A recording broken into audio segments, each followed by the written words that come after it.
কেউ তোমায় বেশি ভালোবাসলে আমি নিতে পারি না, শুধু আমিই ভালোবাসব, এটাই যেন নিয়ম বানিয়েছে আমার হৃদয়।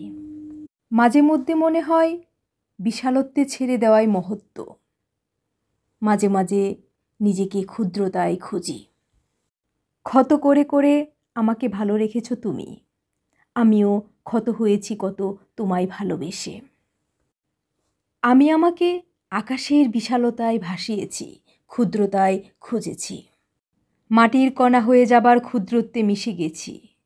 মন উঁচুতে উঠতে চাই, আবার নিচুতে নামতে চাই। উঁচু নিচুর খেলায় খেলতে গিয়ে তোমার আমিত্বকে খুঁজে পাই। ভালোবাসায় আমিত্ব বলে কিছু আছে কি? যখন দেহ আত্মা ভালোবাসার চরম সীমায় পৌঁছে, মনের পূর্ণত্বে আমিত্বের বিলীন হয় চিরতরে।